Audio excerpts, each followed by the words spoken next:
You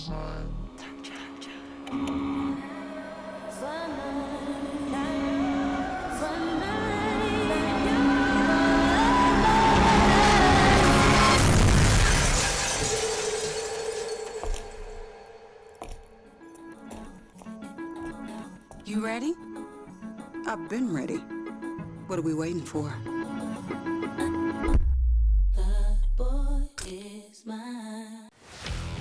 Let's face it, there's a lot of trash talk in basketball, but the great teams let their performance do the talking. Like Ford F-150 with Pro Power on board, a class-exclusive industry-first feature that turns your truck into a mobile generator and leaves the competition speechless. Ford F-150, official truck of the Grizzlies. Greatness starts here at your Mid-South Ford dealer.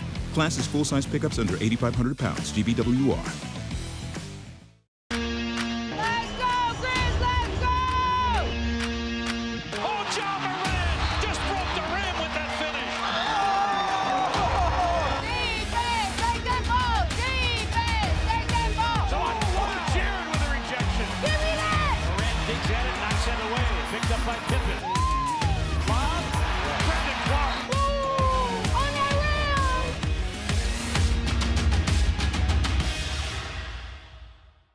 Sonic Radio. Welcome back to Sonic RNDIO. That spells radio with me, the CIO. This just in, the new Sonic $1.99 menu lets you build a crave-worthy meal for just $1.99 an item. Whether that's a creamy shake, crispy tots, or a quarter-pound double cheeseburger. This just out. Ostriches. They're mean, not very cute, and in my opinion, way too big for a bird. Don't miss the Sonic Fun 99 menu. 5 items, always $1.99. Live free, eat Sonic. Tax not included. See menu for details.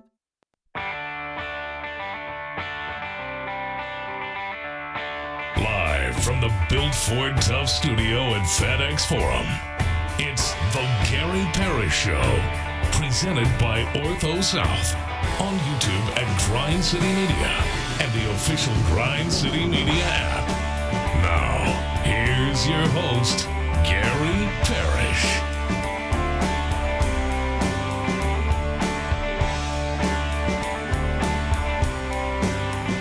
All right.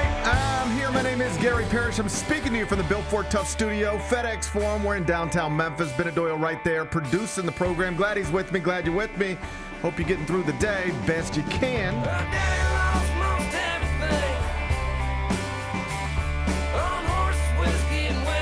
And I hope if you're a fan of a college basketball program, that college basketball program has a staff member scouting the G League, because apparently that's a thing now. Interesting basketball story broke yesterday afternoon. I'll tell you about it momentarily. First, though, quickly, let me set today's schedule for you. In the next segment, about 20 minutes, Brett McMurphy's going to join me. He, of course, covers college football for On3 Sports. Talk to America's College Football Insider about a number of things, including how realistic does he believe it is that the University of Memphis Tigers are going to be a participant in the 2025 college football playoff. Brett McMurphy's going to join me in the next segment. Finish talking to him, take a break, come back, do 5 more things you need to know, at which point we will discuss 5 previously undiscussed stories. Among them, could the Jimmy Kimmel controversy lead to SEC football games being removed from various ABC affiliates around the country? Possibly. Interesting story. I'll tell you about it.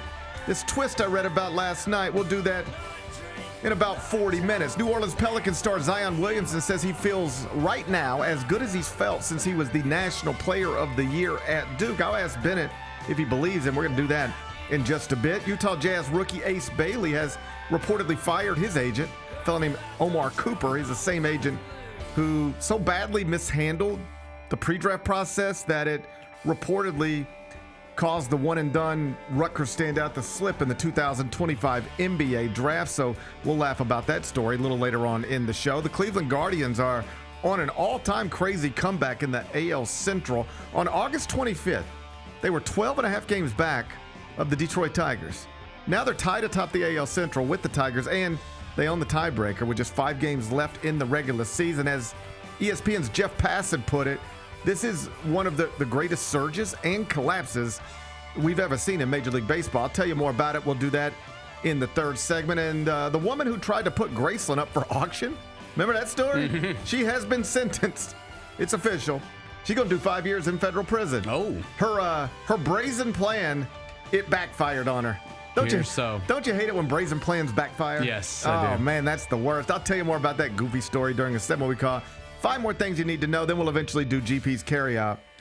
And we'll call it a day. So that's the rundown. We got a lot to get to. But I did want to start, if you don't mind, with some interesting basketball news that broke after we left this studio yesterday.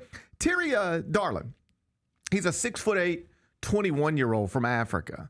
And he has signed a letter of intent with Santa Clara and has been ruled eligible to play this upcoming season by the NCAA. Now, obviously, that alone means nothing to Bennett or any of you watching or listening right now. I know you don't care about Terry Darlin or Santa Clara, though I hope you do at least respect Herb Sendek as one of the best tacticians in the sport. Yeah, of course. We're not talking about this because the Broncos just added a player.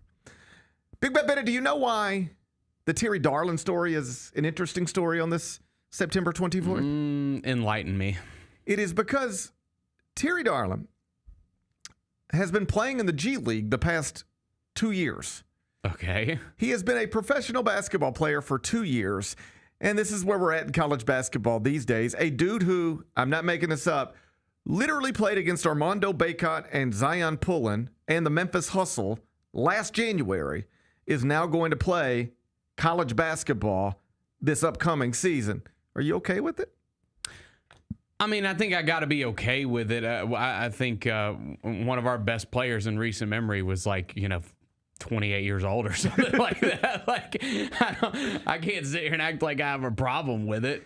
Yeah, I don't have a problem with it either. Yeah. I do just think it's bizarre. That is very weird. I mean, this has got to be the first time this has happened. It is the first time somebody has gone from the G League to college basketball. That is not the path quite literally anybody had ever taken. Lots of people. I don't think lots so. of people have taken a path from college basketball to the G League.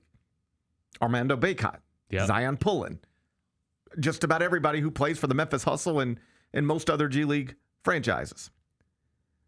But this is the first time somebody has gone from the G League to college basketball. Did you see Rick Pitino's tweet this morning? Here's Rick Pitino, Hall of Fame coach of the St. John's Red Storm, the program that is ranked number 1 right now in the CBS Sports Top 25 and 1 preseason college basketball rankings. Rick Pitino jumped on Twitter this morning and posted the following. So let me get this straight. We can now recruit G League players? That sounds great. Is the NBA next? If so, I have first dibs on Giannis. So it's good, Rick. It's good and interesting on a few different levels. The most obvious one being arguably the most famous college basketball coach in the world, undeniably one of the greatest all time, woke up this morning and is unclear about who can and cannot play college basketball.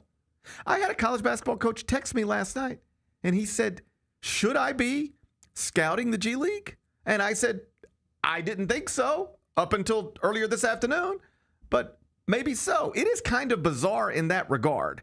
The idea that suddenly it appears there's a case to be made for G League players, at least some G League players that fit a certain criteria, to play college basketball if they want to for money, even though they have been a professional in the G League playing professional basketball for money.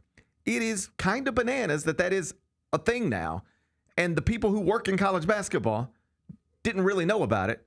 Evidence being Rick Pitino woke up this morning like, am I supposed to be recruiting the G League? Well, and it would actually make a lot of sense because I would assume that a lot of these players might have a chance to make more money in college basketball than in the G League. Or at least the top tier guys. In theory, you could. Yeah. So, where does this stop and start? That's the question. I have no issue with it other than I don't understand it.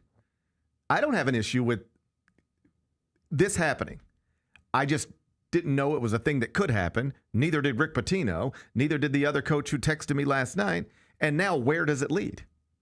If you're a college basketball coach right now, should you be, literally right now, picking up the phone and trying to add a G League player whose path to the G League is something similar to this young man's? Because if you put it in front of the NCAA, you now have a precedent.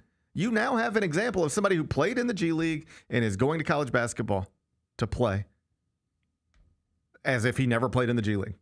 This is something like Enes Kanter never got to play at Kentucky because he was a professional before he tried to enroll at Kentucky. And this was like the biggest story. And now it's just it doesn't matter what at all. And I guess we were always headed here because in recent years, the NCAA had loosened its requirements for international players. Like Purdue just added a guard from Israel who has been a professional basketball player, in Europe. And so I guess this was always the next step, but it kind of did just come out of nowhere. It kind of did surprise college basketball coaches. And it now leads to a place where I don't think the men running the sport have a good grasp on who they should recruit and who they should not recruit. We've known you can recruit high school players, right? Everybody understands that. And you can recruit prep school players and junior college players. Everybody understands that. You can recruit players out of the transfer portal. Everybody understands that. You can recruit international prospects. Forever, ones that weren't professionals before you got them. More recently, even guys who are professionals when you get them. Everybody knows that. People didn't know this was a thing. Outside of perhaps the folks at Santa Clara, because they got this done. But now it opens up a lot of doors. Like if you are an SEC coach or a Big 12 coach or a Big 10 coach or a coach in any league, why wouldn't you, like literally today, be sitting down with your staff and saying, okay, let's find G League players who match that, who maybe don't have big contracts, and can we get involved with this stuff? Let's find other players who maybe were in the G League but now are unsure where they're going. Do they have contracts? Can they get out of them? Can we put this in front of the NCAA and make them make another decision? It's just another level of confusion inserted into the sport. And I don't know if you've been paying attention, but the sport is riddled with confusion right now. Coaches don't know how much money they can offer players. They don't know how much money is in their budgets. They don't know what NIL deals will be approved and not approved. And now, quite literally, don't know if you can recruit professional basketball players who have been playing professionally in this country, because up until yesterday afternoon, most coaches believed you could not do it. As of yesterday afternoon, once this gets announced, now coaches are wondering if they should be. You looking forward to the day Dan Hurley and Todd Golden and Kelvin Sampson are sitting down at the Lander Center scouting the Memphis Hustle? Well, I mean, I was going to say, like, I don't want, I don't want any friction between our local teams, but, Penny could just, there's a guy who ain't playing that much for the Hustle, man. Got to get Penny to jump on 55 South. Got to get Penny to jump on 55 South, take it down to the Church Road exit, and let's see if we can't find a point guard. I mean, it is convenient. I mean, it's right in his backyard. These other guys got to go. They got to travel. And we just got to hop in a car. It's 20 minutes max. We now have an advantage. Yeah. We now have an advantage. Clear recruiting advantage. I love it. Clear recruiting advantage. I know Chris Beard. What I've been looking for. I know Chris Beard's going to try to pop up. Beard's going to try to pop up every once in a while. He's not far either. He's not that far either. You get down to the Lander Center. You're roughly about an hour away from Oxford, Mississippi. Yeah. Probably about 30 minutes away from the University of Memphis campus, but just about an hour away from the Ole Miss campus. I'm sure Chris Beard's going to pop up every once in a while. We'll worry about that when we have to worry about that. So I would assume that, I mean, I know that your answer is going to be, I don't know, but I would assume that, like, anybody that's played in the actual NBA cannot do this. We don't know. I mean, this is what I'm talking about. This guy has not, though. This guy's only played in the G League. 2 years G League. Yeah. It's a totally reasonable question. I don't know the answer. My assumption is that, no, you're not going to see people bounce from the NBA to college basketball. Someone's going to intervene there. But explain to me, try to explain to me why that's not allowed if this is allowed. What is the difference? Well, the Enes Kanter thing's a good point because it's literally the same thing. Well, it's not. It's a professional athlete. Yeah, but my point with bringing up the Enes Kanter thing was once upon a time it was like, no. Yeah. Under no circumstances, if you've been a professional, can you play college basketball? That's why he sat in Lexington and watched. And Kentucky started the Free Kanter campaign, and it was just like cut and dry. That's the rule. If you've taken money to play basketball, you can't play basketball in college. That has been loosened in recent years. Gotcha. This is just a new step along the way, where now it's some G League players who have earned money in an undeniable professional league in this country are now going to, at least in this one case, be eligible to play college basketball. So you asked me a question. I don't have any idea what the answer is, but I would love to hear somebody try to answer it. Somebody in charge try to explain if a 21-year-old can play 2 years in the G League, earn a paycheck doing it, why can't a 21-year-old spend 2 years in the NBA, get cut, and bounce back to college basketball? What is the difference? Because one's better than the other? What is the difference? Yeah. Practically speaking, what would be the difference? Like, this is something that can happen. And we don't have age limits, correct? Not in college, no. Right. So, like, this is something that could happen. You're a high school graduate. You go to college for a year. You enter the NBA draft. You get picked. You sign a two-way deal or a legitimate NBA whatever. It's a 2-year contract. You end up signing that. Then you play in the NBA for 2 years. Not well. So then when you reach free agency, like, nobody wants you. Mm-hmm. It's just like, hey, he was a one-and-done player. Sorry. People thought he was good. Hadn't really happened for him. And now he's not an NBA player anymore. Why couldn't that person come back to college?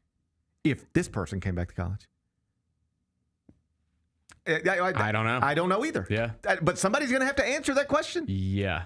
Somebody's going to have to answer that question. Why? What would be the difference? What would be the difference? You're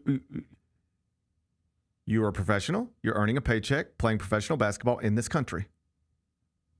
The only difference is one paycheck is a G League paycheck and the other paycheck was an NBA paycheck. But they're both paychecks to play professional basketball in this country. You just okayed one guy to come back and play college basketball after he took paychecks to play professional basketball in this country.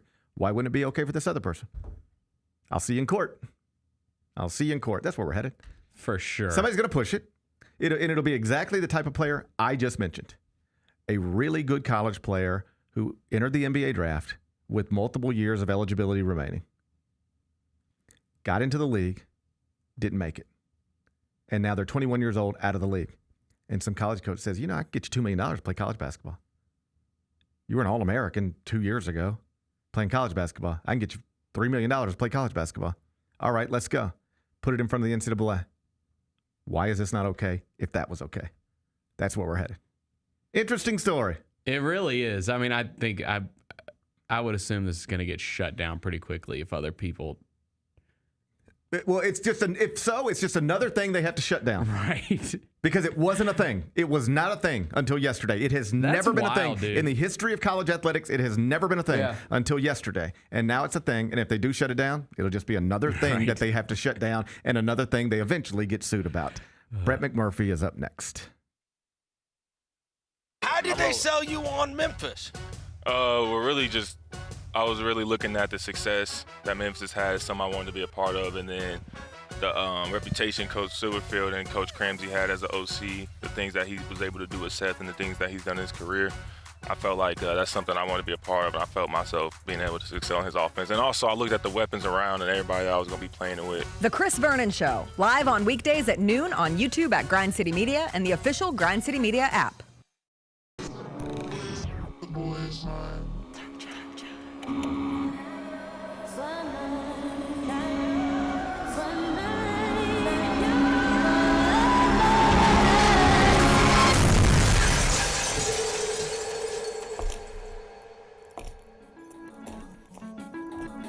You ready? I've been ready. What are we waiting for?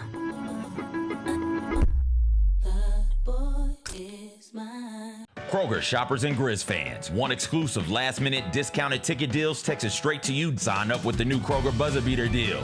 Fans can sign up by texting Grizz to 636-479 or visit your local Kroger store in the Delta Division and scan the QR code. By signing up, you agree to receive recurring automated promotional and personalized marketing text messages from the Memphis Grizzlies. Consent is not a condition of any purchase. Message frequency varies. Message and data rates may apply. Let's go, Grizz, let's go! Hold your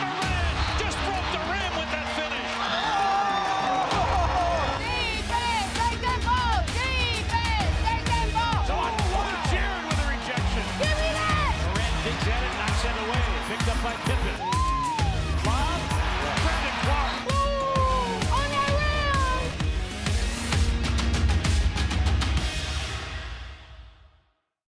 Catch us if you can at Southland Casino Hotel and win your share of up to $1.8 million in free play and prizes. Join us for drawings every Saturday in May, June, and July. Each month, over 900 winners will take home free play or drive off in a new car or motorcycle. Be there for all 6 grand finale drawings and try to catch us if you can, only at Southland Casino Hotel. Must be 21 up. Play responsibly. For help quitting, call 800-522-4700.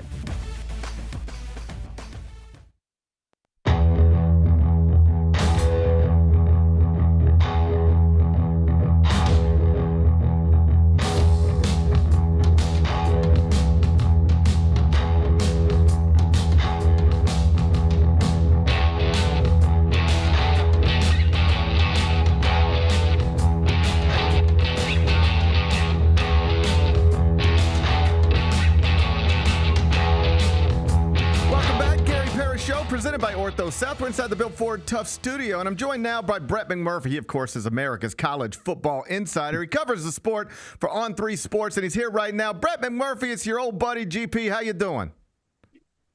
Good, Gary. It's been a while since our days covering Conference USA over at the Pyramid, but good to be with you again, buddy. We had an incredible Conference USA collection of beat writers back in the day. It was me covering Memphis, you covering South Florida. We had Pat Forty covering Louisville. Who else did we have in there? Do you remember anybody else? We had bigger names than the coaches back then. That's all I remember. We should have a reunion someday.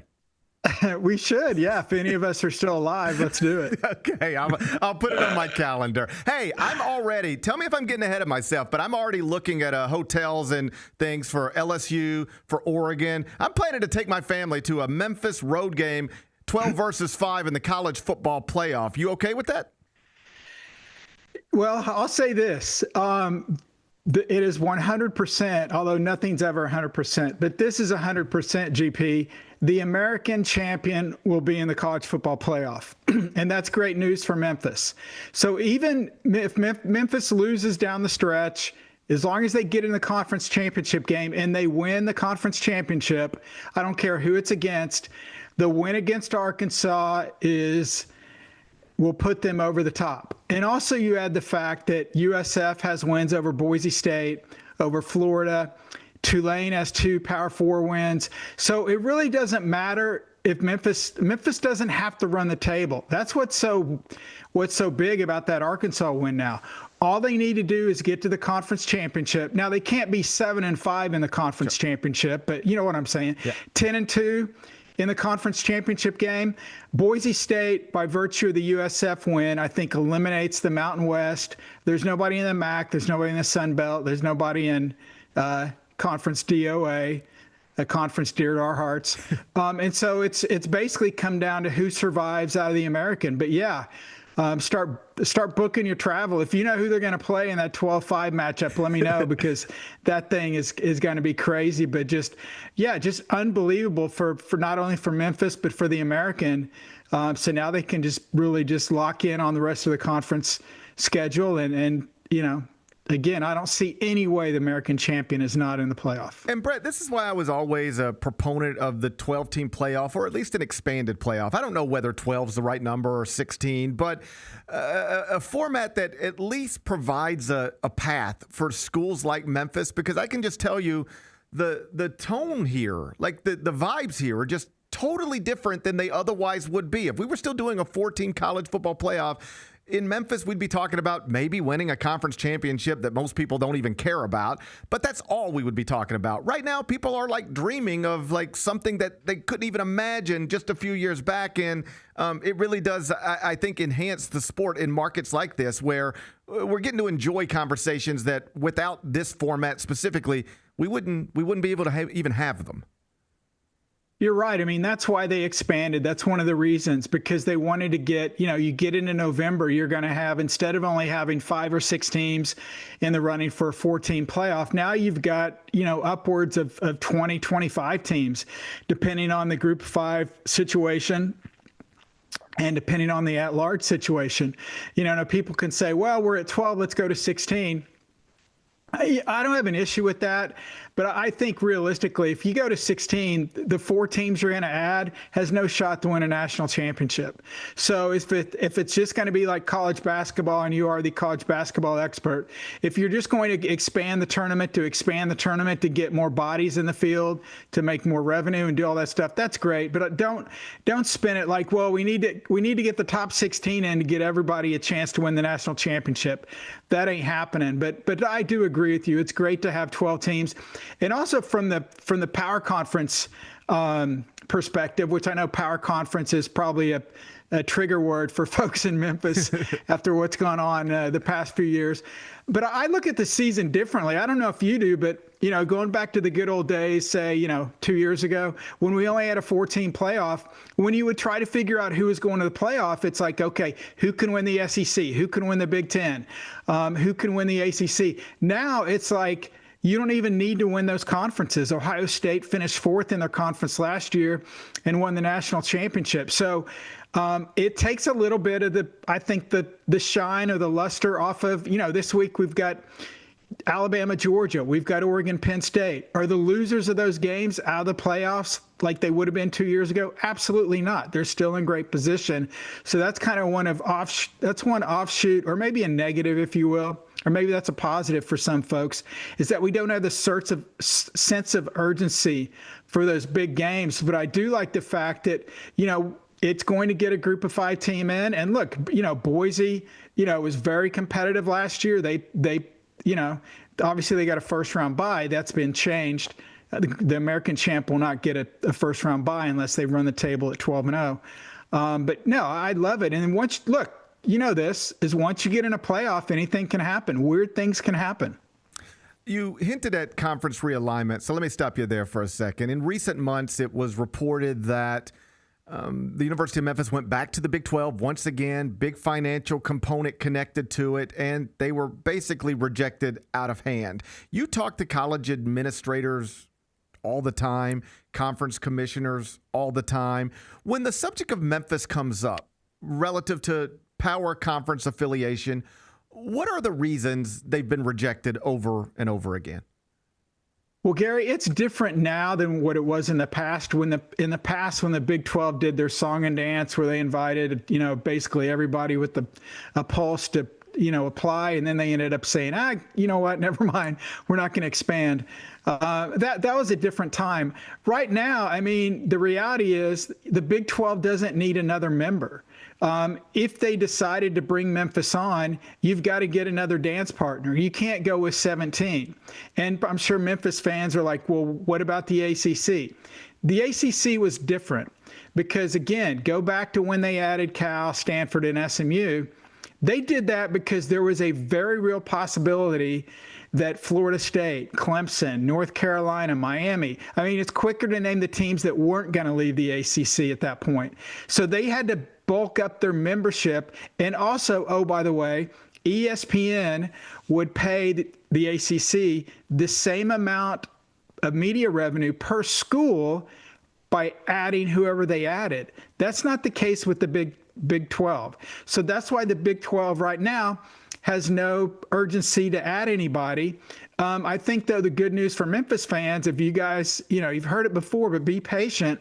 When we get around 2028, 2029, 2030, that's when a lot of these TV deals are going to be up to be renewed. They'll have new TV deals. I strongly believe the Big Ten and the SEC will expand. Is Memphis going to the Big Ten or the SEC? No. But what could happen is the openings that are created by teams going to the Big Ten or the SEC from most likely the ACC, I don't think they'll get anybody from the Big 12 and I'm an Oklahoma State guy, I don't think there's any conference that wants any of our teams. But if there is, then that opens the opportunity for Memphis either to be, pursued or have an opportunity in the ACC and or the Big 12, because the Big 12, if the SEC and Big Ten are going to a minimum of 20 teams, and the Big 12 decides, look, we don't want to stay at 16. We need to bulk up to 20, or we need to get up to 18 or whatever.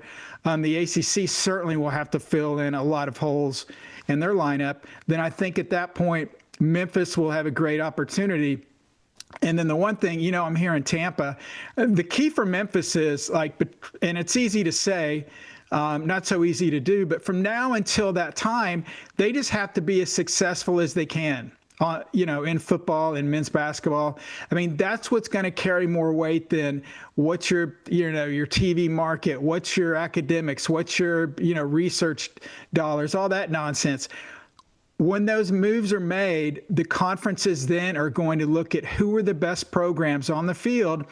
And going back in time a little bit, that's why UCF got in over USF, because UCF had run an undefeated season out there. They'd got to a New Year's Six game or a BCS game. And USF had gone through probably one of the worst stretches they had in school history. And so USF got skipped over for UCF because UCF was more successful then. That's why Louisville got into the ACC over UConn.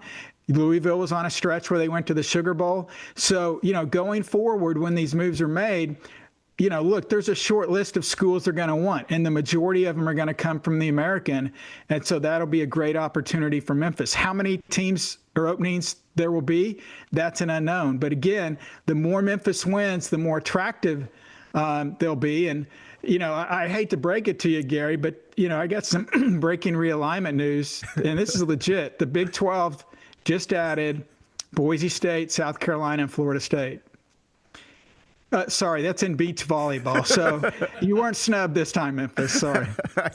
I saw the tweet earlier, and yes, I had to read it twice. Talking to Brett McMurphy from On3 Sport. And to your point about the ACC, I think that is what people here are now excited about. The idea of the ACC is going to lose schools to the Big Ten, to the SEC, and they're going to need replacements. And then Memphis could be back in a league with some schools that, frankly, it was in a league with once before, like Virginia Tech and Louisville and Georgia Tech, right?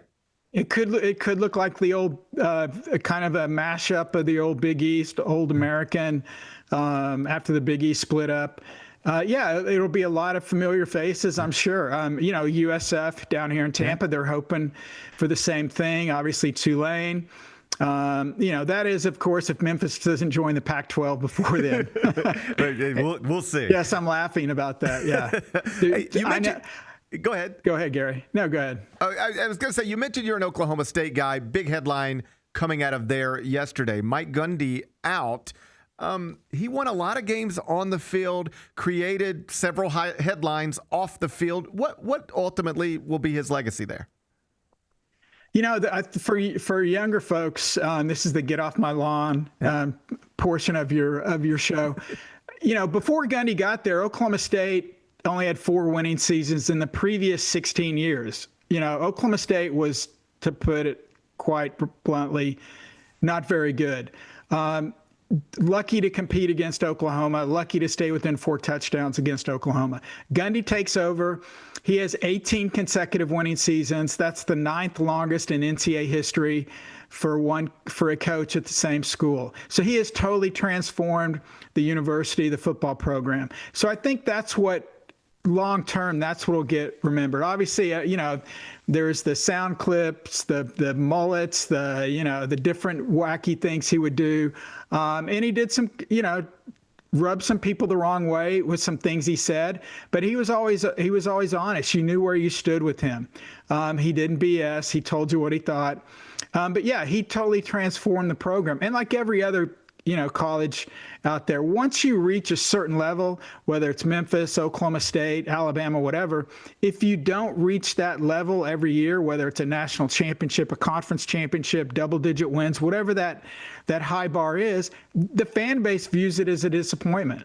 And so that's kind of what happened with Gundy. Obviously, at the end, the last 2 years, it really has gotten bad. And then, the loss to Oregon was one thing. I think privately, Oklahoma State people were thinking, well, maybe Oregon's just really, really that good.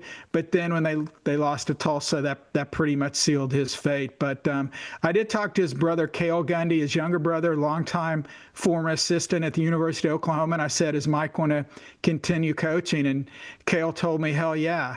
and I'm going to join them. So we'll see if the Gundy brothers will be out coaching somewhere in 2026.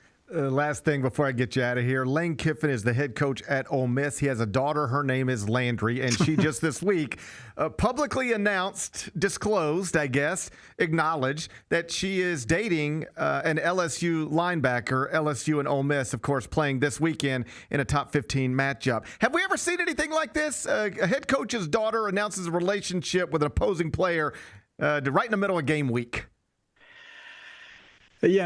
Only Lane could pull this off. And I'm looking at the schedule, GP, and I wonder if she'll be dating somebody from Georgia the week of October 18th, because that's when Ole Miss goes into Athens. But only Kiffin could pull something like, only Kiffin. And of course, Kiffin, I'm sure you saw this, where somebody quote tweeted and said, Kiffin's daughter is dating an LSU linebacker, take the over. And of course, Kiffin retweets it and says, take the over. So if you play totals out there, keep your eye on LSU Ole Miss over this week. It was already going to be an awesome matchup. This just adds a little twist to it that people have had fun with online. Brett McMurphy, I appreciate your time, buddy. If you're not following on Twitter, it's at Brett_McMurphy, at Brett_McMurphy on 3sports.com. You're the best. Thanks for being here. Anytime, GP. My man. That's Brett McMurphy on 3 Sports. Positive. It was encouraging. Yeah. Realignment news. Yes. I think the message from America's College Football Insider is, hey, just keep winning. Keep winning. Yeah. There's going to be some things that happen above you. There's going to be a conference that is in this moment considered a power conference. They're going to need schools to replace the schools that they lose to the Big Ten and the SEC.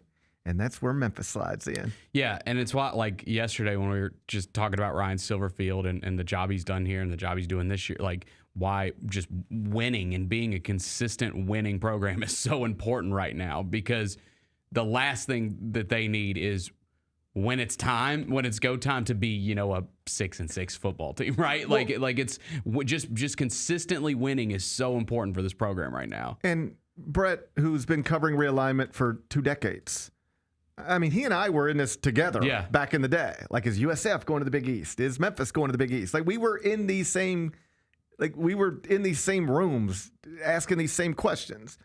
He's been doing this for a long time. And that over the years, a lot of different things have mattered when it comes to conference realignment. Market size. Academic reputation. But as he just told you, and I completely agree, the most important thing is being awesome at the thing that matters most. That's the most important thing. And when it comes to conference realignment, the most important thing is football. And right now, Memphis is operating at an awesome level. 11 wins last season, 4-0 right now, top 30 in some computers, projected to represent the group of 5 in the college football playoff. Just stay awesome in this sport. How did Butler get to the Big East in men's basketball? They went to back-to-back national championship games under Brad Stevens and bounced first to the A-10 and then to the Big East. Is that because suddenly a power conference in basketball was interested in this little school in Indianapolis that people probably didn't even realize was in Indianapolis until Brad Stevens took them to a national championship game? No. It was like, hey, they're awesome at basketball. That's a brand that matters now. Let's take them. How did Wichita State get into the American? They were awesome at basketball. In the American, they wanted an awesome basketball member to pair with the other ones that they had at the time. So let's bring them in. Memphis staying awesome at football, nationally relevant at football, winning this conference championship in football, not just this year, but again, in advance of the shakeup coming. That's the most important thing. And that is why it has been prioritized the way it's been prioritized. That is why Memphis right now is supporting its football program better than any other school in the American is supporting its program. It's why FedEx and other corporate partners are really stepping up in meaningful ways, because you can see it. You can see it from here. And I know we've been talking about this for 2 decades and have always been disappointed.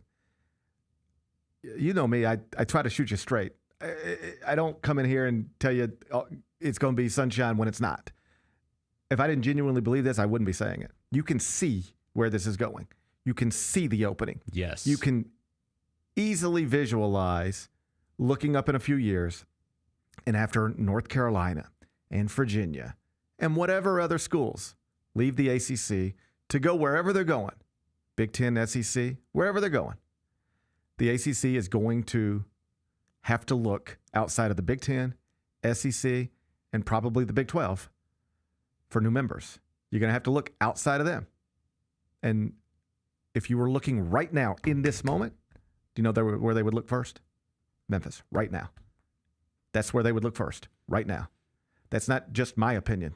I think Brett McMurphy would tell you that. I think Pete Thamel would tell you that. I think Ross Dellinger would tell you that. That's where you would look right now. If you were the ACC and you needed replacements, you would look at Memphis first right now. And keep in mind, he's in Tampa. He's right next to USF. Yep. So he's familiar with that program. So you know what the key is? You've got to stay in that position. You would be the pick right now, but they're not picking right now. They'll be picking in a few years. Will you still be the pick in a few years? Because you mentioned Brett's down in Tampa, former USF beat writer.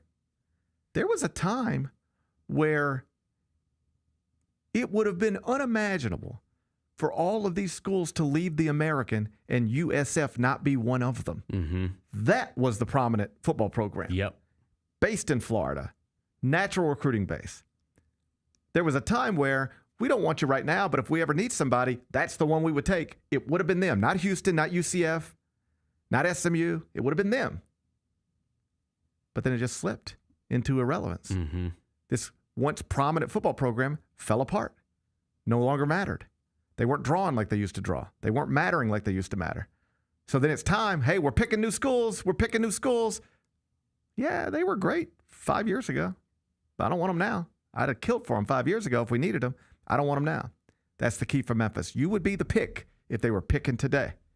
Can you still be the pick when they pick a few years from now?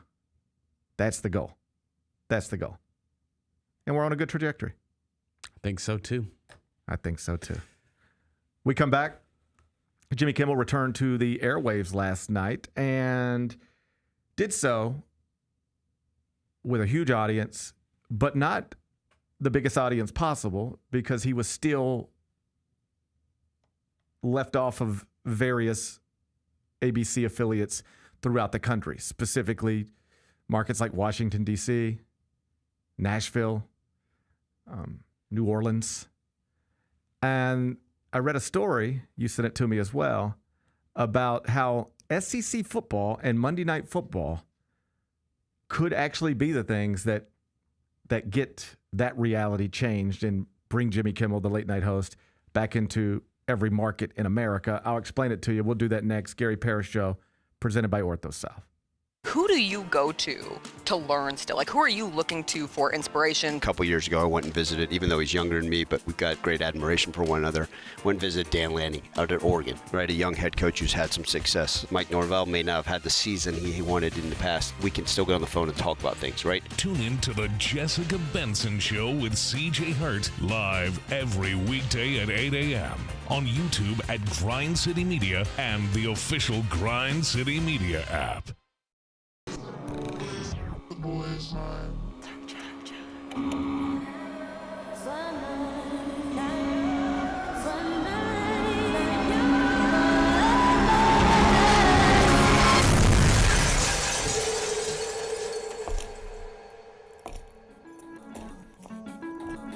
You ready? I've been ready. What are we waiting for?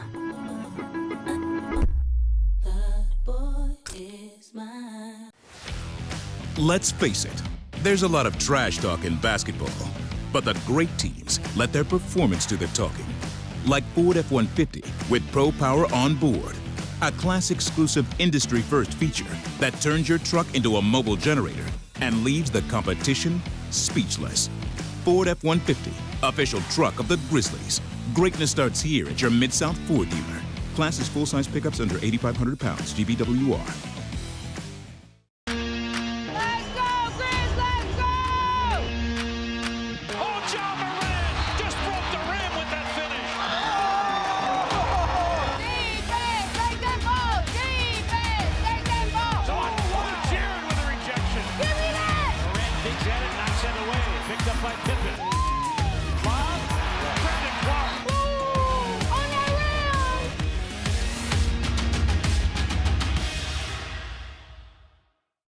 Catch us if you can at Southland Casino Hotel and win your share of up to $1.8 million in free play and prizes. Join us for drawings every Saturday in May, June, and July.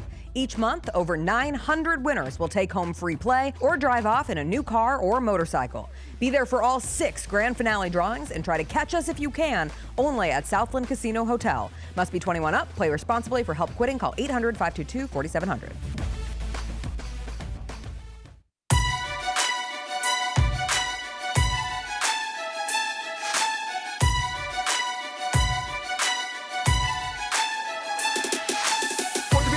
Can be unpredictable, unforeseen, and unscheduled, and Ortho South understands this better than anyone. Since your injuries don't make appointments, you don't need to either. That's because Ortho South welcomes walk-ins during the weekdays, in the evenings, and even on Saturday. So next time an unforeseen injury makes an unscheduled appearance in your life, visit orthosouth.org to find your nearest urgent care location. Just walk in, and Ortho South will take care of everything, especially you. Learn more at orthosouth.org. That's orthosouth at orthosouth.org. Now I got 5 more things you need to know. Number 1. Jimmy Kimmel returned to his late night show last night for the first time since last week, when he was suspended indefinitely because of remarks that he made about the man charged with the murder of political activist Charlie Kirk. It, of course, came after the FCC chair publicly put some pressure on ABC, and they caved to that pressure, whether they admit to it or not.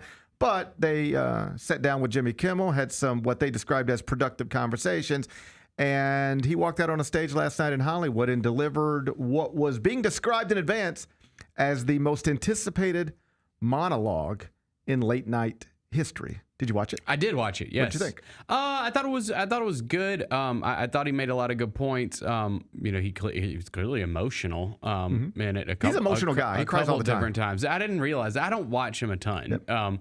I didn't realize that. But yeah, I thought it was good. I thought he was right on a lot of things. Yeah. I thought he nailed it. Yeah. I thought he nailed it.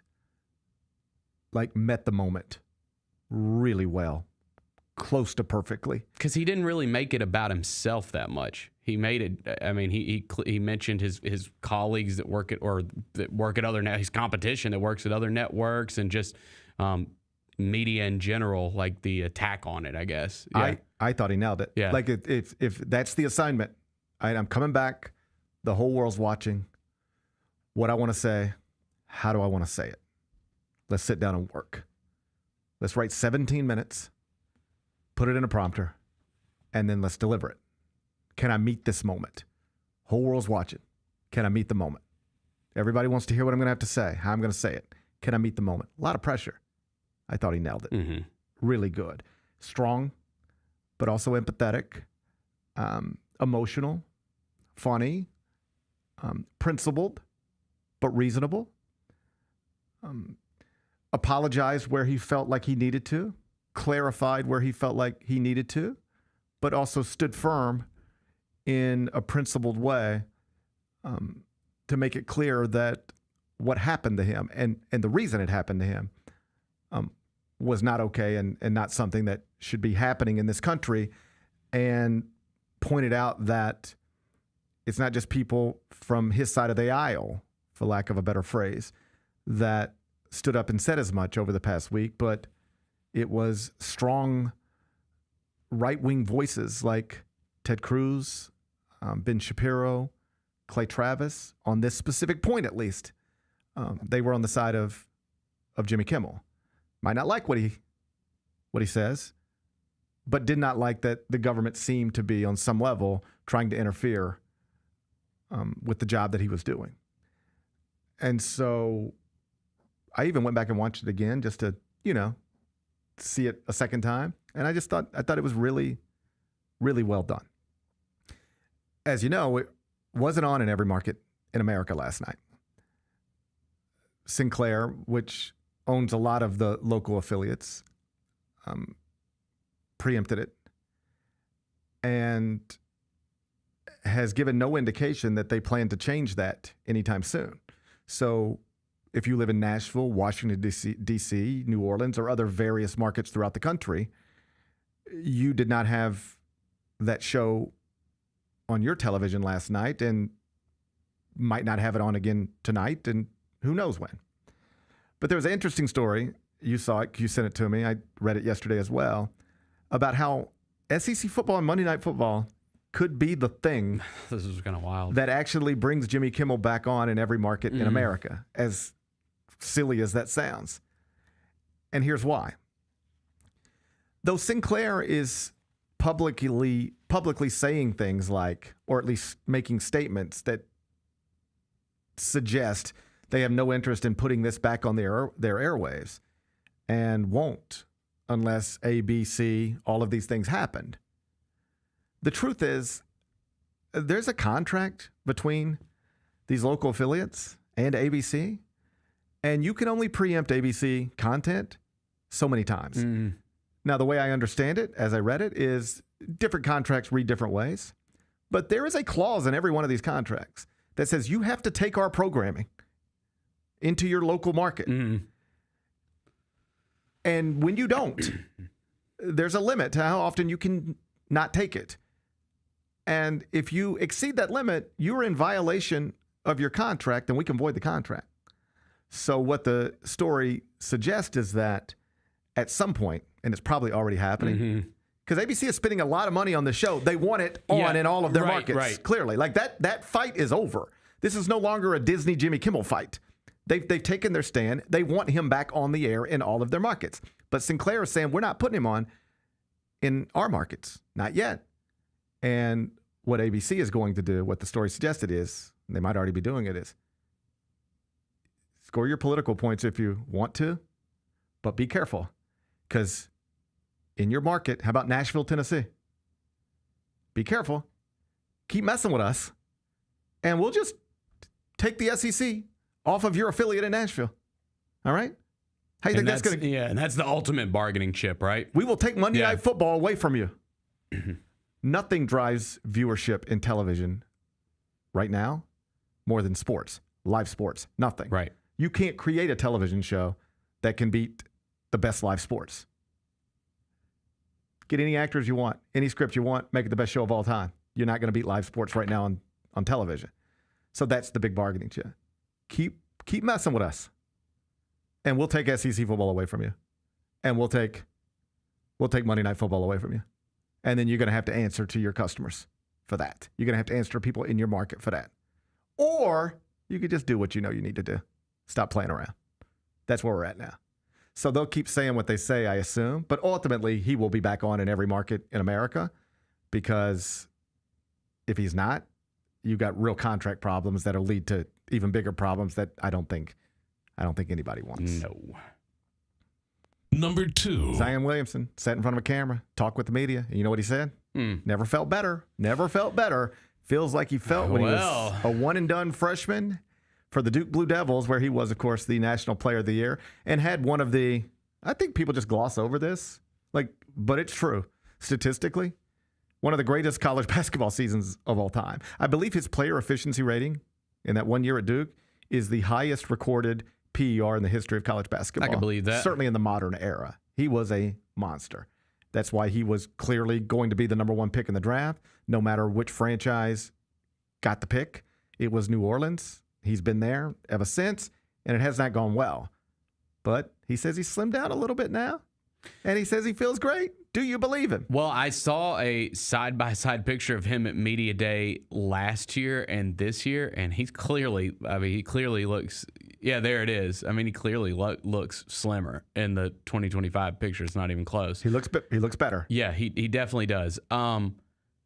They're an interesting team, man. I was just following their meet because they were one of the first teams to do Media Day, and I was just following. I mean, they've got some interesting pieces. I find them completely uninteresting. Really? I just mean, if we look up in a couple months and they're top 6 in the West, I don't think I would be that surprised. And if they were at the very bottom of the standings, I wouldn't be that surprised either. I'd be less surprised them at the bottom or near the bottom than in the top 6. But obviously it all comes down to that guy. Or at least it largely comes down to that guy. Yeah, I mean, because when he plays, even when he's heavy, when he plays, he's great. It's very and if true. He's in better shape than he's been since he was at Duke, then all that stuff you thought he was going to be could theoretically be there. But I'm sort of with him. I'm like, okay, I see the picture. But I've seen the pictures before. Mm-hmm. I've seen him look slimmer before, and then and then he's hurt, and then I just forget that he even exists. I'm sort of like, just show it to me, man. I don't want to hear it anymore. Just show it to me. I'm tired of hearing you talk about it. Congrats. You say this is the year you're going to be better. Yeah, you said that. I've heard it before. Show me you're better. Just be better. Just be better. Just be better. Let me look up and see that you're better. But stop talking to me about it. On the other hand, it was media day. He's got to talk about something. What else are you going to say? I don't know what else you're supposed to say. I'm not coming down on him hard for talking about I feel better than I've ever felt. It's just like, I can understand if you're a Pelicans fan and you're like, whatever, man. Like, whatever. Sure. Yeah. No, I'm with you. I don't know, man. They're interesting. I'm telling you, they're interesting. Wow. They went and got Jordan Poole. He's won a championship. Technically, I guess so. He was a piece on a championship team. Yeah. Dare I say an important piece? Yeah, I did. He was. Okay. He was so important, they just threw him to Washington. All right? That's how important he was. They were like, they punched him and traded him. That's how important he was. They punched him and traded him. I mean, I will be interested to see, like, it's hard to kind of gauge his career because, okay. It's not hard for me to. Well, okay, but yeah, he's like a shot jacker, right? That's all he is. Okay, but he was playing for the Wizards. So if you're like known as a shot jacker and you get to play for the Wizards, I don't want that what guy are you going to go down there and do? I don't want him on my team ever. Ever. I don't think you win with people like that. I tend to agree.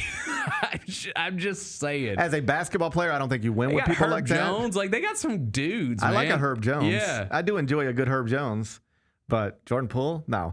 As a basketball player, I find him gross, and as a teammate, he appears to be the type of guy people want to punch. Evidence being that he got punched. I don't need that guy on my team. I don't think Zion's gonna punch him. Might eat him. No, he could. Zion could eat him. No, dude, he's rejuvenated himself. What are you talking about? He still eats. Are you suggesting Zion doesn't eat anymore? Not as much as he used to. Clearly, judging by the before and after photos. Probably not as much as he used to. Yeah. Well, good for him. Do you remember when he got in that scandal with that woman? Mariah Mills. Yeah. Yes, of course I remember. What are you talking about? It was only like one of the biggest stories for a whole week. Like everybody gets caught up on like, the sexual side of it and all these weird text messages and like all this stuff and whatever.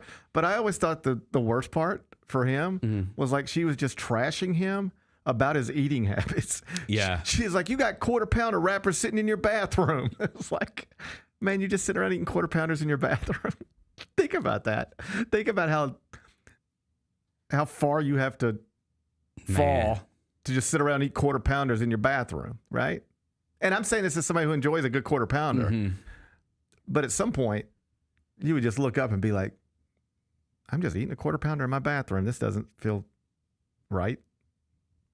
I don't think. Am I getting a little too close to your heart? Well, you would eat a quarter pounder in your bathroom? No, I actually am not a big quarter pounder guy. What's your McDonald's order? God, I never go for like lunch. Never go to McDonald's. Like, I never go to McDonald's. We'll swing through and get the kids Happy Meals sometimes. My kids don't even ask for it anymore. And sometimes I'll go do the breakfast. Like I like a good Egg McMuffin, but I never really do it for lunch or dinner. I usually just do the breakfast. I mess with them little breakfast burritos they got. Oh, where they give you two of them? The little mini burritos. Those are really good. They're like little mini, little picante sauce you put in it. Those are good. That picante those sauce. Are good. I like those. Yeah. They're the only things I can actually like come close to touching. For some reason, I can touch the tortilla, but I can't touch. Like, I like an Egg McMuffin, too. You don't like the consistency of an Egg McMuffin? I enjoy it, but I can't eat it in the car. I would need to eat that with a fork. What? I don't like to touch breakfast food with my fingers. The Egg McMuffin? Why? Because the grease? It's just, I don't know. I think the I'm Egg on the McMuffin spectrum. isn't even greasy. Yeah, that's. You been taking Tylenol? What's going on with you? I think my mother took too much Tylenol. Golly, man. I used to just think I was quirky, and now there's just a lot of things that are adding up that seem to suggest my mom might have taken a lot of Tylenol. Well. All right, but I don't like to touch breakfast food with my fingers. I can't explain it any more than that. I'm not comfortable touching breakfast food with my fingers. I don't know how to say it any. There's nothing else to explain. I can't stand with you on that. That's a feeling. It's just a feeling that I have. Okay. I can't. So even like if I eat breakfast, if you ever see me eat breakfast, Like even bacon, because I like bacon, I will cut it with a fork and eat bacon with a fork to prevent myself from touching it. My point about the McDonald's thing is the reason I get the breakfast burritos is because I can kind of, if I really, You like a tortilla. I know that about you. I do like a tortilla. Yeah. But it's also the texture. I'm more comfortable touching a tortilla than I am touching like any sort of biscuit or the English muffin. Anything like that. I can't. I love McDonald's. I didn't say it made sense. I love McDonald's coffee too. They have great coffee. Do they? Yeah, really good. Okay. It's got something about it. It's got some kind of like little bite to it. I don't know what it is. It's great. Well, it sounds Maybe like they just don't clean the coffee pots, but it's delicious. It could be that. Yeah. Listen, either way, it appears Zion's not going to McDonald's as much as he used to, right? It appears. It looks appears that way. Hey, I wish him luck. In your face, Mariah. In your face, Mariah. You can't quarter pounder shame that man no more. All right? Maybe once upon a time he was just throwing Big Mac containers around his bathroom. Not so much anymore. It doesn't look like it. No. It doesn't look like. Not the picture I saw. Good. Number 3. You remember Omar Cooper? He was a big name around the 2025 NBA draft because he was the fella.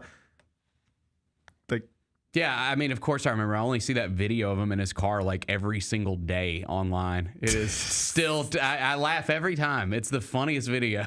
It's so good. You can't, I don't care how much you're feeling yourself. You can't. It's so bad. I ain't telling you I ain't never posted a video or something that I shouldn't have or would, look back on and would have preferred not to have done it. But not one like that. There's not a day in that man's life that he does not regret posting that video online. He thought he looked so whatever, and it just was the opposite of what he thought. Yeah. Tough deal. He's been fired. That's what I'm trying to tell you. Ace Bailey has fired him. Not for the video. Not for the video, but like. That might have added to it. It was embarrassing. That's when I would have done it. That's when I would have done it. I would have picked up the phone and I'd have been like, hey, buddy. You're going viral. We have to end this relationship because you look stupid. All right? And by extension, you're making me look stupid. And now we all look stupid. So it was Ace Bailey hired this guy for reasons that were unclear to anybody other than Ace Bailey. He has no clients to speak of. He's just he's an agent, but like, I don't even think an actually licensed agent and, had spent time in prison. Google it. Why you'd represent this guy? Like, I wouldn't hire this guy to represent me. All right? And I'm not like a projected top 3 pick in the draft. Right. But that's what Ace Bailey was supposed to be. Yeah, we knew Cooper Flagg was going to go 1, but a lot of people thought Ace Bailey would go 2. Who's going to be the first player picked after Cooper Flagg? Like, if we'd have made that a dribble handoff at pretty much any point during last season, at CBSSports.com, where we pose a question and we all answer it, somebody would have said Ace Bailey, and he probably would have been the first answer. And yet, as the draft approached, he started slipping in mock drafts. And when you asked people, it wasn't because necessarily that he measured a little shorter than people thought he might measure. It's because his agent was wildly mishandling the pre-draft process, not allowing him to work out with franchises. And there were some that just decided, we're not dealing with this. Right. We'll just take VJ Edgecombe, I guess. We're not dealing with this. This is crazy. And even if it's crazy because of Omar Cooper, what does it say about this young man that we're thinking about investing millions of dollars in if he is the type of guy who would put his whole career in the hands of somebody like Omar Cooper? Like, young guy, possibly just an innocent, stupid, foolish mistake, but clearly a bad decision. What does it say about him? Let's just take VJ Edgecombe. That's really how it went down. Well, now Ace Bailey has finally ended that relationship. But even having that relationship might have cost him millions of dollars and an opportunity to play somewhere where he'd rather play than Salt Lake City. Because at least initially he should get over that. I think so too. I mean, dude, I think he's in a good spot. But he's in a great spot. Are you kidding me? But if you'd have asked him 2 months before the draft, do you want to go to Salt Lake City? He would have said no. Right. All right. And it's possible that if his pre-draft process would have just been handled normally, he wouldn't be in Salt Lake City. He would have been drafted higher and by somebody else. So here's a lesson to everybody. If you're a future NBA prospect, hire a legitimate agent to represent you. Ask your agent, who else do you represent? And if he can't tell you the the names of people who are better than you and have already made it way further than you, go in a different direction. Why do you want to put your career in the hands of somebody who's never handled a career like yours? Does that make any sense? No. I wouldn't do that with my career. And my career is not the career of a top 5 NBA prospect. I wouldn't do that. I have an agent. He represents people way more important than me. I love that. If my agent only represented me and I was his first client and I was the only one he had, I'd go, what do I do? Is this smart? No. Go over here. Mm-hmm. Get with somebody who's like legitimate, been doing it, who knows everybody, knows how these things work. That's what Ace Bailey should have done initially. He didn't. Hopefully he does it now. Number 4. Wild story in the AL Central. And this is one of those things that I think reemphasizes one of the things I've said about baseball before, which is in the NFL, like you follow the Tennessee Titans, but you know everything that goes on in the NFL. Mm-hmm. And in the NBA, like you follow the Memphis Grizzlies, but if most NBA fans know what's going on in the league. Yep. If you go to CBSSports.com on any day during the season and you just go to the NBA page and you look at the headlines, you're probably going to be familiar with most of these stories that are headlines. Mm-hmm. But in Major League Baseball, and I'm guilty of this, you watch your team, and by extension, you see a lot of teams in your division, but things that happen outside of your division are usually just happen, and they don't necessarily infiltrate your mind. Mm. So if you're a Cardinals fan or a Braves fan or an Orioles fan or a Mets fan, you might not be aware of what's going on in the AL Central.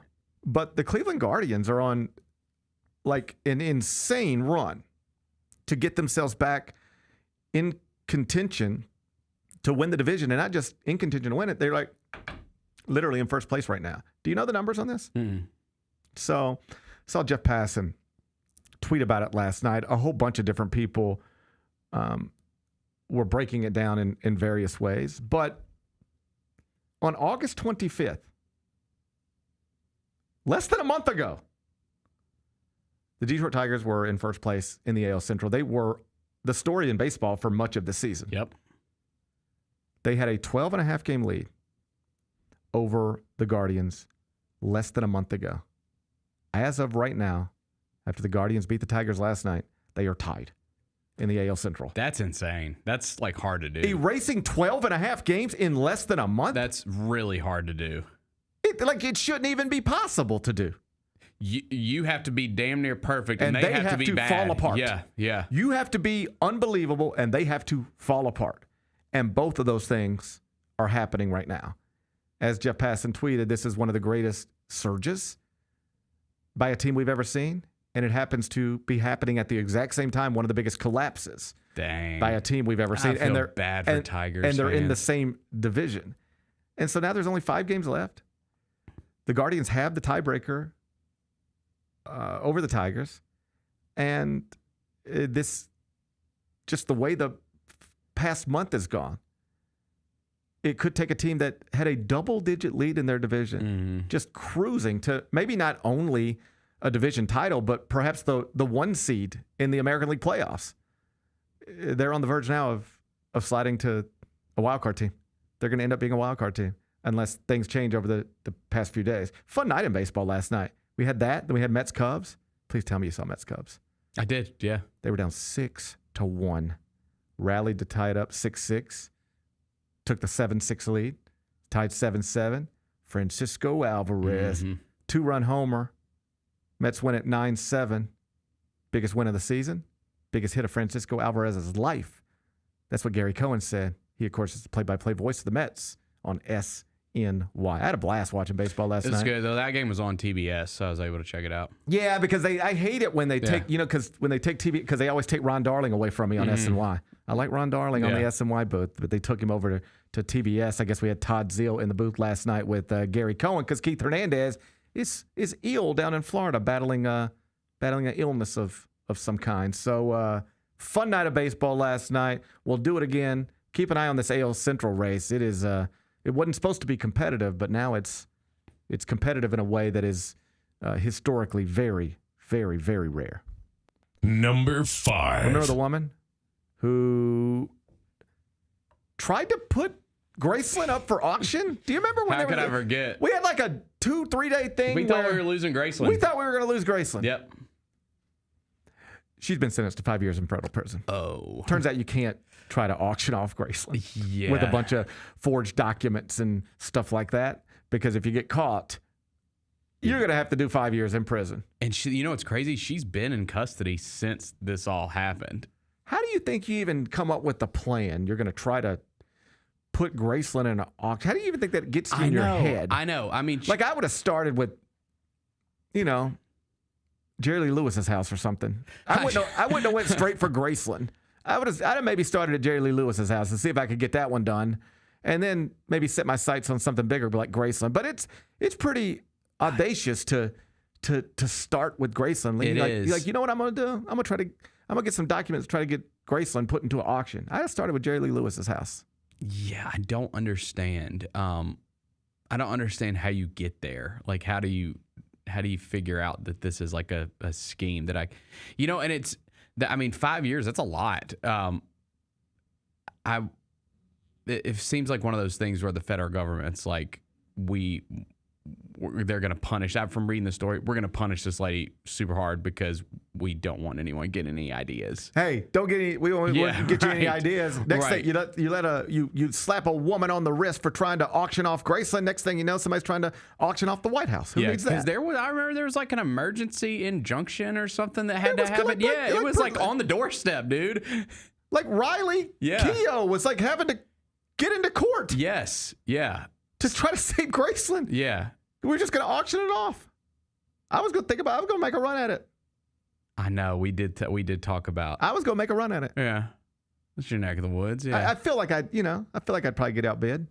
Probably. But Graceland is still very popular. I was going to make a run at it. Still one of the most visited tourist sites in America to this day. I said all summer that we were going to go. All summer. Mm-hmm. And we never did. It's so good. I might take the kids. That's what I want to do. Christmas time this year. I went when I was a child, but have no real recollection of it, and have never been back since. I mean, I've been to Graceland like for concerts and stuff, but never inside the house. It's great. I think it's great. It just I don't know. You feel like a connection to like one of our most famous citizens. I said this summer, dating back to when the kids were just about to get out of school. I said, you know what we're going to do this summer at some point? We're going to pick out a weekday, whether it's a Wednesday, Thursday, we're going to pick out a day.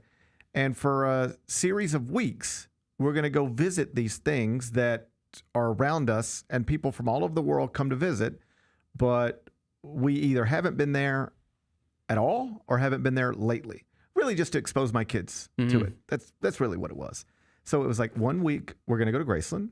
1 week, we're going to go to Stax. 1 week, we're going to go to Sun Studio. 1 week, we're going to go to Civil Rights Museum. We're going to expose them to everything. And then just sort of knock it off. And so you won't have to spend the rest of your life, even another day, saying things like, yeah, I've never been there. Mm-hmm. Let's go do it. Yeah. And then I think I just got distracted or something. I don't know what happened. Yeah, you got to do that. It's pretty cool over there, man. They, not only you mentioned the music venue that's there now that they're having concerts at like pretty much every weekend, but the guest house is cool. It's a nice hotel. They got that big expo event center. Like we've gone to a couple things there before. It's really nice. So yeah, it's good. Good spot. Tell me about this Hall of Fame concert we got coming up. Tomorrow night. Speaking of Memphis music, tomorrow night's the Memphis Music Hall of Fame induction ceremony. It is. I don't know what number we're on. I want to say that it's. I want to say that this is year 9 or 10. Say whatever. I don't care. Anyways, it's tomorrow night at the Cannon Center. It's always a fun event every year. We've had some big stars come through over the years, like Justin Timberlake and Jimmy Fallon and Keith Richards. Like big names have come through to this. So tell me who's going to be there tomorrow night. So tomorrow night, John Mellencamp's going to be there. He's going to perform tomorrow night. Tickets are only $30. He sucked on a chili dog. Yeah, that's right. I don't know if he's going to perform that song. That's a wild thing to do to a chili dog. Yeah, man. Don't you think? Yeah. You ever sucked a chili dog? Are you kidding me? Yes. You sucked a chili? You sucked on a chili dog. Sucking on chili dogs, man. You suck on chili dogs. I just bite them. Yeah, I mean, I bite them and chew them and eat them, swallow them, but I don't suck on them. Chili dogs are great. I've never sucked a chili dog. I want the record to reflect that. Chili dogs are great. A bunch of good inductees tomorrow night. Art Gillum, Robert Johnson. That's who Mellencamp's going to be here to honor. Denise LaSalle, Johnny Taylor. We ain't got Wendy Robert Moten. Johnson in yet? No. That's yeah. Figure we could have got to Robert He's Johnson. like the original, right? Like, he should have been a first ballot Hall of Famer. I know. Eric Gales is going to be there performing. Martina McBride. So there's a bunch of big names going to be there tomorrow night. And it's always fun, man. It's like the yearly celebration of Memphis music that we do at the Cannon Center every year. So come on out. It's only $30. I've had stages in my life where I've gone through just about every genre of music. Like right now in this life, right now what I mostly listen to is hip hop. But there's been other times in my life where I listen to rock, grunge, classic rock, even classic country. I went through a phase where I just listened to Willie Nelson and Johnny Cash all the time, right? At some point, I guess probably early 20s, I had a blues stage. And I love Robert Johnson. Love Robert Johnson. You know the legend, right? Of course. I mean, I don't know what's true and what isn't. And he made a deal with the devil. That's what they say. It is wild that somebody this famous, and there's very little known about his life story. We just don't know. We don't really know his story. There are theories about what he did, what he didn't do, how he died, where he's buried, where he's not buried. Right. But there's not a definitive. I think you could read 2 Robert Johnson books and walk away with 2 totally different impressions of what this man's story was. But I love the songs. Me too. Yeah. So it'll be fun tomorrow night, man. People should come out. People should come out. If you're a Memphis music fan, this is the event for you. Yep. Particularly if you like chili dogs. That's right. But chew them. You know what? None of my business. Do whatever you want to a chili dog. Yeah. I know what I do to a chili dog, but that doesn't mean I don't think I need to be in charge of telling everybody what to do with a chili dog. All right? Do whatever you want to. If you want to suck on a chili dog, suck on a chili dog. All right? I love a chili dog. I do too, but just sucking on a chili dog. Why do you think he phrased that way? I mean, it's clearly lived on forever. I still see people I saw something on Instagram yesterday. It was somebody was playing that song or joking about it. I think it works, but it's just I've never actually seen a person suck on a chili dog. Every time I've ever seen a person don't tempt me. Every time I've ever seen a person in a room with a chili dog, they bite it, chew it, swallow it. But I never seen a person suck a chili dog. And then here comes John Cougar Mellencamp, just out there talking about sucking on chili dogs. A wild dude. I can't wait to see him tomorrow. I'm happy. I've seen Mellencamp before. I like John Mellencamp. I don't think I've ever seen John Mellencamp. Yeah, I saw him at the Orpheum I was years gonna say, back. I remember him playing He's come at the a couple Orpheum. times over the years. But yeah, we saw him a couple years back. Got classic songs. He has songs. Great, yeah. He has songs that whether you like him or not, here's what he is. He's a man who wrote songs everybody knows. That's right. He's a man who wrote songs the whole world knows. All right? Yep. Whether you like him or not, that's who he is. That's a nice thing to be. Yep. He'll be at the Cannon Center tomorrow night. Tickets only $30. We'll be back. GP's Carryout. Why are you dressed like that, CJ? What the hell is wrong with you? CJ, can you do some high knees? Is that a towel he has tucked in his shorts? Why are we allowing this? It's a towel. Why are we allowing this? Tune in to the Jessica Benson Show with CJ Hurt live every weekday at 8 a.m. on YouTube at Grind City Media and the official Grind City Media app.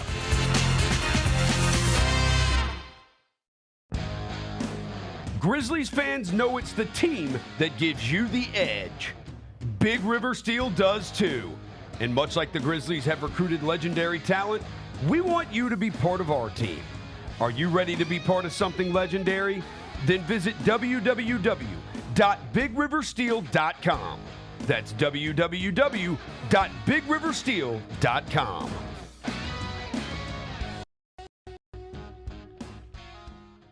Kroger shoppers and Grizz fans, want exclusive last-minute discounted ticket deals texted straight to you? Sign up with the new Kroger Buzzer Beater deal. Fans can sign up by texting Grizz to 636-479 or visit your local Kroger store in the Delta Division and scan the QR code. By signing up, you agree to receive recurring automated promotional and personalized marketing text messages from the Memphis Grizzlies. Consent is not a condition of any purchase. Message frequency varies. Message and data rates may apply. How did they sell you on Memphis? I was really looking at the success that Memphis had, something I wanted to be a part of, and then the reputation Coach Silverfield and Coach Cramsey had as an OC, the things that he was able to do with Seth and the things that he's done in his career. I felt like that's something I wanted to be a part of, and I felt myself being able to excel in his offense. And also, I looked at the weapons around and everybody that I was going to be playing it with. The Chris Vernon Show, live on weekdays at noon on YouTube at Grind City Media and the official Grind City Media app. Sonic Radio. Welcome back to Sonic RNDIO. That spells radio with me, the CIO. This just in, the new Sonic $1.99 menu lets you build a crave-worthy meal for just $1.99 an item, whether that's a creamy shake, crispy tots, or a quarter-pound double cheeseburger. This just out. Ostriches. They're mean, not very cute, and in my opinion, way too big for a bird. Don't miss the Sonic Fun 99 menu. 5 items, always $1.99. Live free, eat Sonic. Tax not included. See menu for details.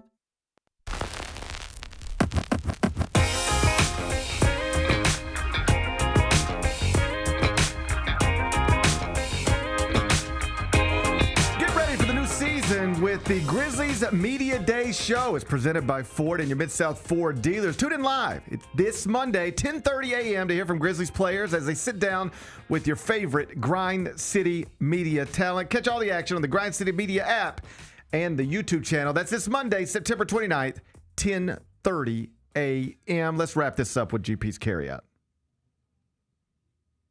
It's time for GP's Carryout. One final segment filled with stuff to take with you.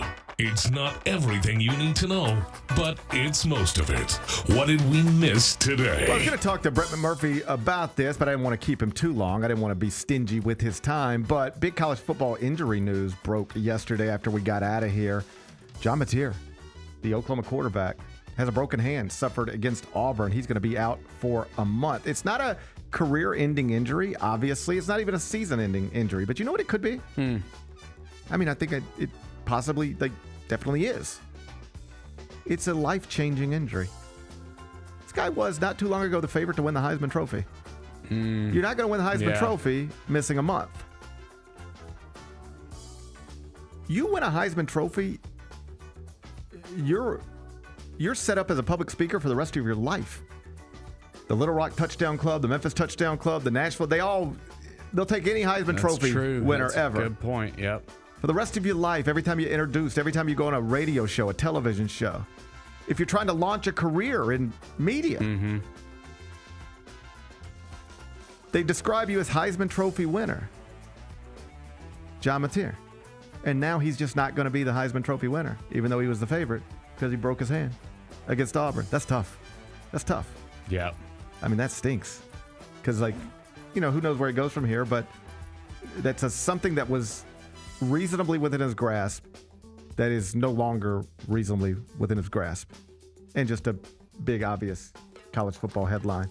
Big name quarterback in the SEC. Done for a month, sources told ESPN's Pete Thamel yesterday.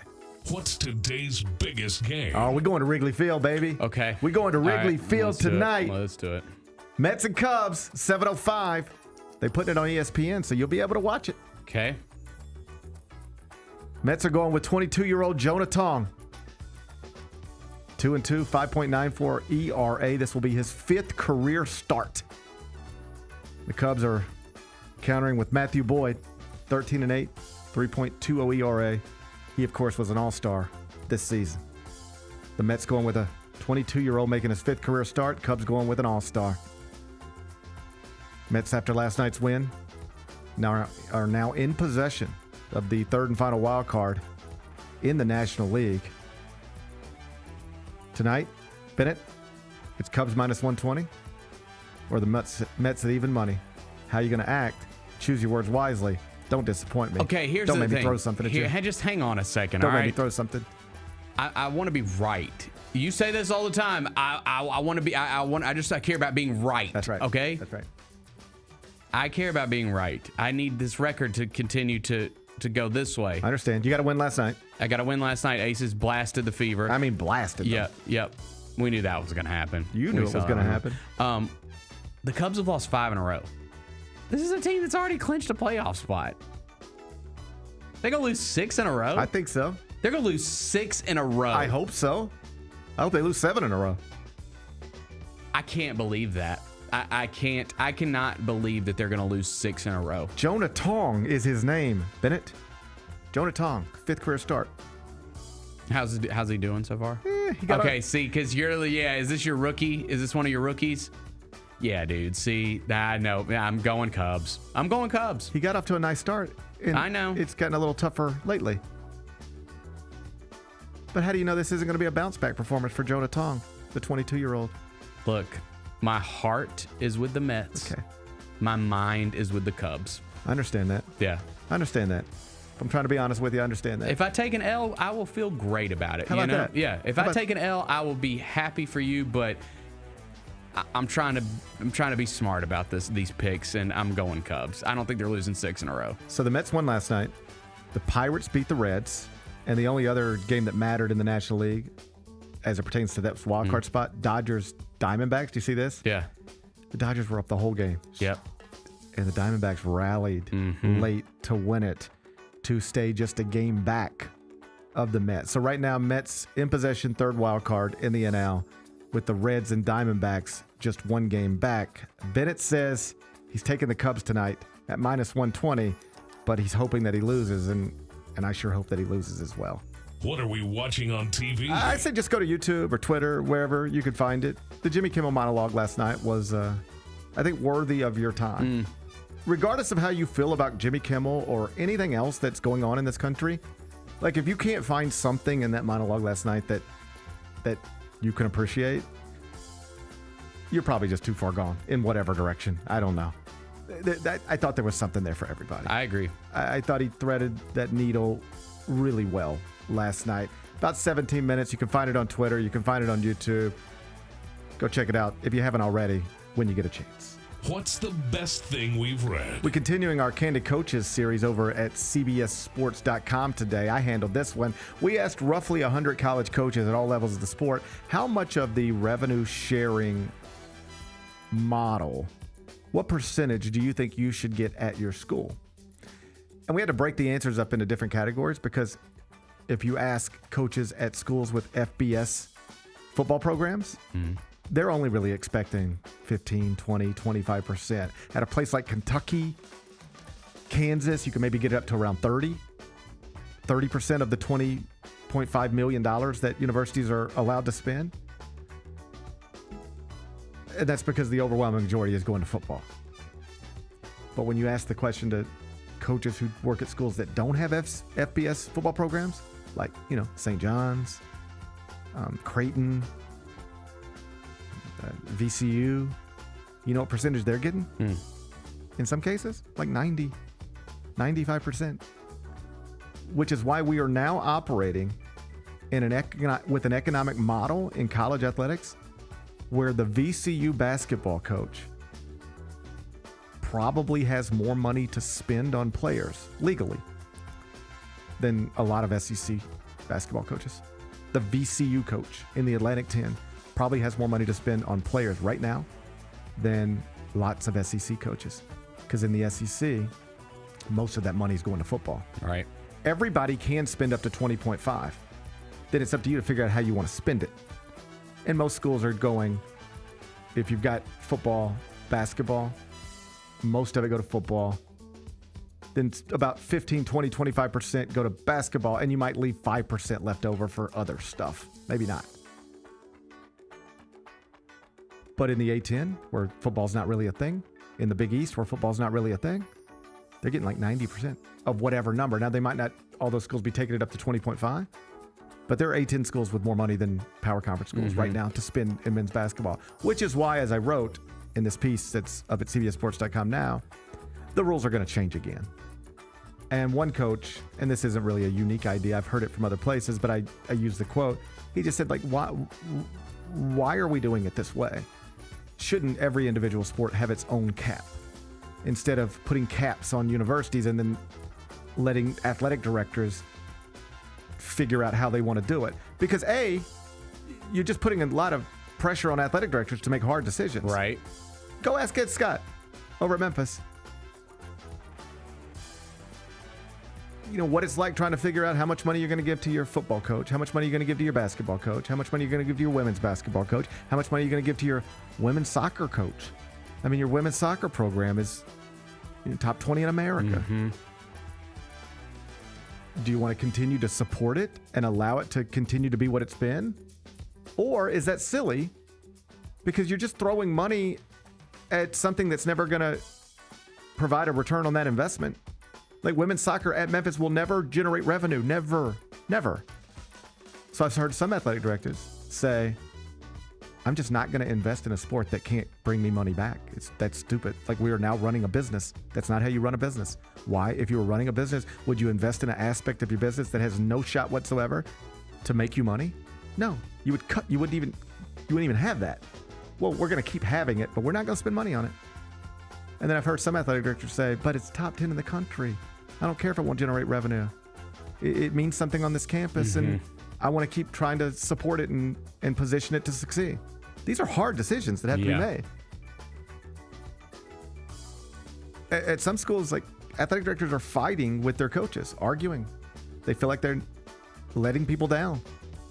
I talked to an athletic director a few weeks ago, and the person told me, I asked my football coach, men's basketball coach, and women's basketball coach, how much money do you need to run a successful program? Just those three coaches. I didn't even get to soccer, volleyball, swimming, everything else. I just, right there. Hey guys, we got $20.5 million. You tell me how much you need. These are all individual conversations. Write down what you need to run your football program the way you think you need to run it to be successful. Write down that number, pass it to me. You write down your number, pass it to me. You write down your number, pass it to me.